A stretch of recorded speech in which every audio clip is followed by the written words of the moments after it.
Hey, good morning all, and a pleasant day to everybody. This little video we always have a little fun with. People just think it is so easy selling online, dealing with the issues. We have a very solid customer base here at Doug Bale Enterprises, and when I say solid, I mean 95% of the people order what they need. If they have a question, great, we're happy to answer it. However, unfortunately, we are not here to troubleshoot your machine that you bought at the auction or from a neighbor or you found on the side of the road. This is for a bona fide mechanic that can be in front of the machine. We have hundreds of years of experience here with our people. However, doing it over the phone is tough. And how can I say this in a nice way? There are some people out there that want to get into the vending business. They generally don't last long.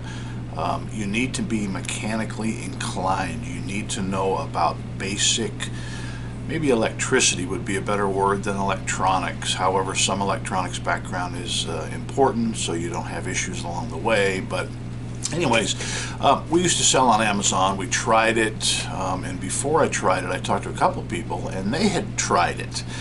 And I don't want to say it was a fail. However, for us, we sold a lot of merchandise. Their fees are horrendous. They also charge you a monthly fee, which is horrendous. When you quit Amazon, they continue to charge you for 3 additional months.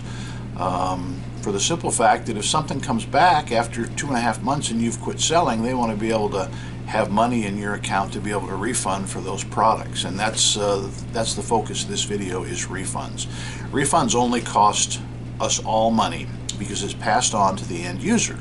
Amazon has a no questions asked policy for refunds. eBay, pretty much the same thing.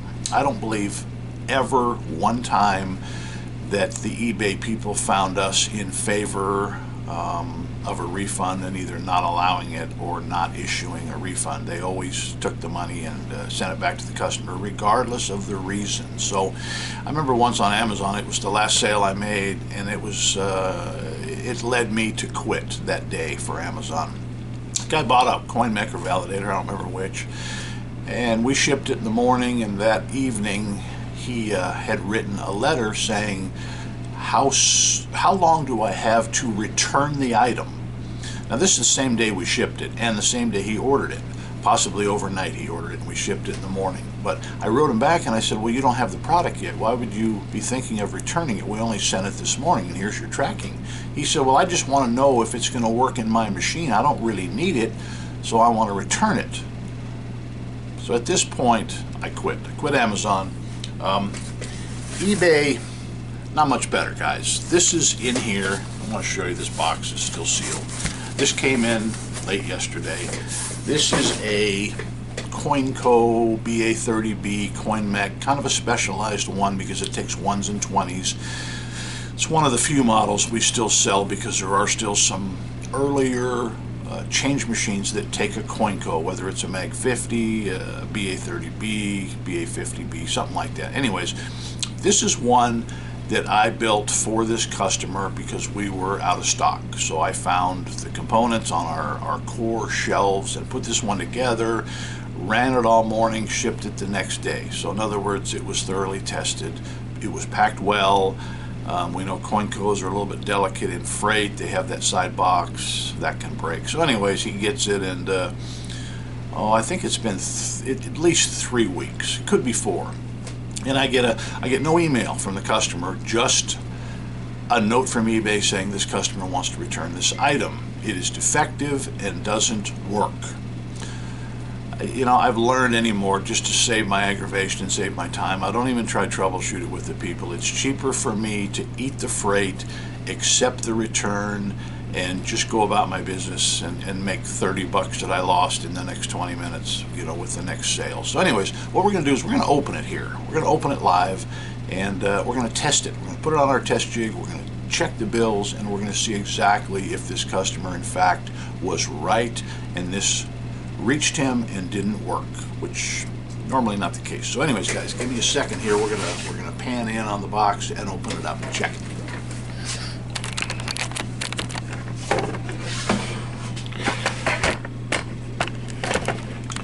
All right, here is our suspect box. Got a razor blade. I have my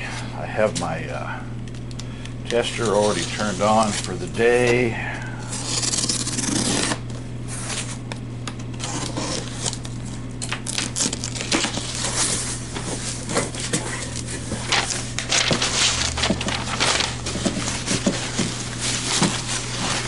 All right, this is not the same packing that we sent, which always leads me to be a little bit suspect.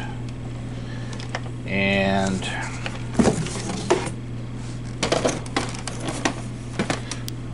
let's get rid of our box here.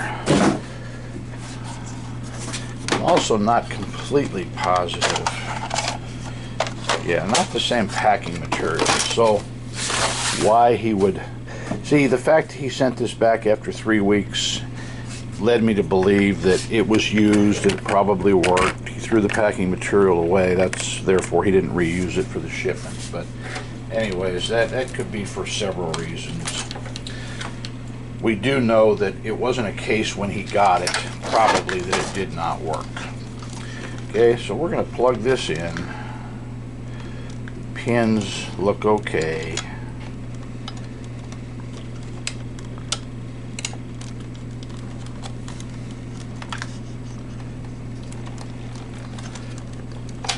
Maybe not.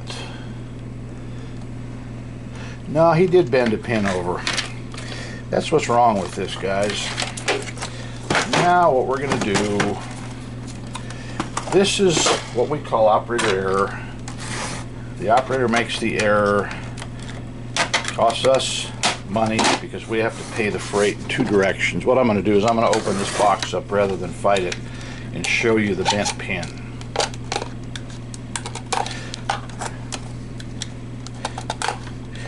He probably plugged this in out in the field a second time, and therefore that's why it didn't work.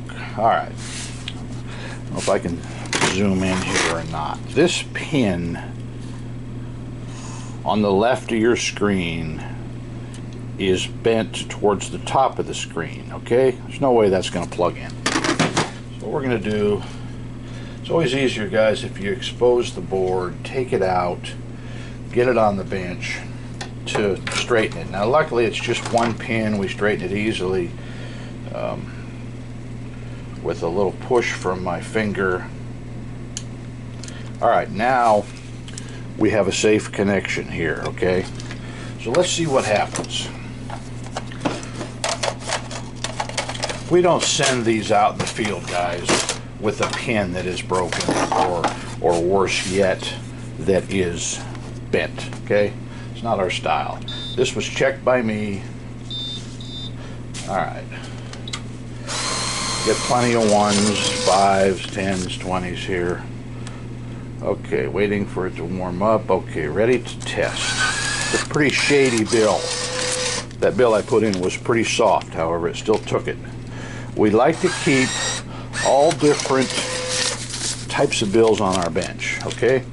That way we put in a nice solid crisp one, we put in a crappy one, we put in one that's been wet. Alright, here's a 20, so I was looking for. Sometimes around lunchtime we can't find 20s on our bench. Alright, I don't have a 10, guys, but trust me, if it takes a 20 or a 5, it's going to take a 10. So, anyways, there's what, 4 or 5 bills. Didn't like that one. Let's switch it around. This one also feels kind of soft. Alright, took it that time. Let's put a couple more in just so we show you it was not a fluke. That's why they have a sticker or a decal on the front. Sometimes 5s, guys, they don't go so well this way. The sticker does say that way, but it is set on 4-way. It should take it. However, I have found some 5s. Took that one. Okay, how many bills have I put in? 10.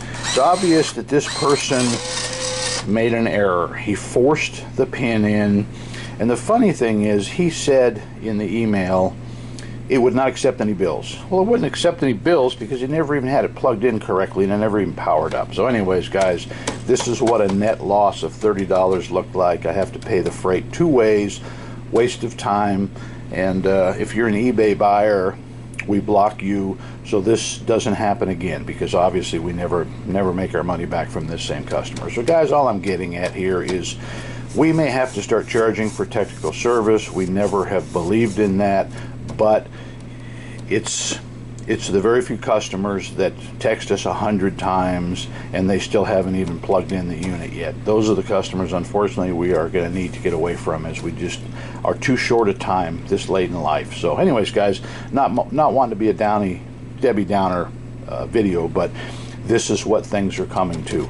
You need to have a little knowledge to get in the business, and I highly recommend you hire a local bona fide vending mechanic that has a few years experience that can help you out. So guys, for now, Doug at Doug's World Tour Vending Channel out.